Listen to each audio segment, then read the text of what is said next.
Now we're going to use the arc length formula to find the length of this curve between 1 and minus 1. Or let's say between minus 1 and 1, because that's the most important thing to say, is between the smallest value and the biggest value. Okay, so in our case here, we know that L is given by minus 1, 1, the square root of 1 plus f prime of x, or let's say between a and b, let's put it in general, a and b, f prime squared dx. In our case, a is minus 1 and b is 1, and 1 plus f prime of x, in this case, is going to be minus 2x over 2 square root, it's going to be minus x over 1 minus x squared. Okay, when we square everything, we're going to get x squared over 1 minus x squared dx. We can even simplify this one to get the integral between minus 1 and 1 of 1 plus, it's going to be 1 over 1 minus x squared dx. So and we can simplify it one more time. It's going to be 1 over the square root of 1 minus x squared dx. And I see that this is an even function here. This is an even function, and I have symmetric lower and upper limits, so I can write the integral between 0 and 1 of 1 over the square root of 1 minus x squared dx. I use the fact that if I have an even function between minus a and a, f of x dx, this integral is the same as twice the integral between a 0 and a, f of x dx. This result here. So this is the one that I used here.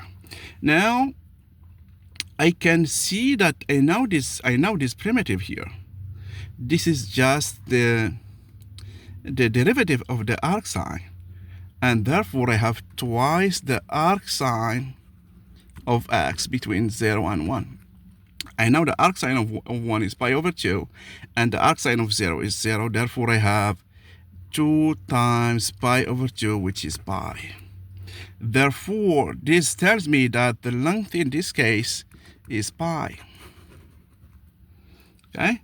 And since I'm interested in the geometric approach as well, I can go back and I can see why this one is pi. Remember this function here. If we try and graph it, we will get a half circle between 1 and minus 1. So this is my y is 1 minus x squared. So this is the circle centered at 0, 0 and having radius 1. So r is equal to 1. And I know the formula for the perimeter, or the length of the circle, is given by 2 times pi times r. And since r is 1, I have the length is 2 pi. But this is the length of the whole circle. I have only half. That's why I divide by 2 and I get pi. The same thing I get here.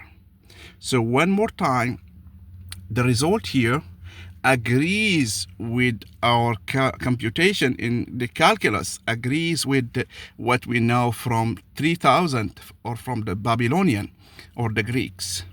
The same result that they get, we have it here. So this is pi because I'm only interested in the length of the upper half of the circle. That's why I get pi, but this result is giving me 2 pi, but because I want only the upper half, that's why I have pi here. And this agrees with this classical result. And this shows that the formula is true. Okay? Later we're gonna do more applications concerning this formula. Okay? Thank you very much.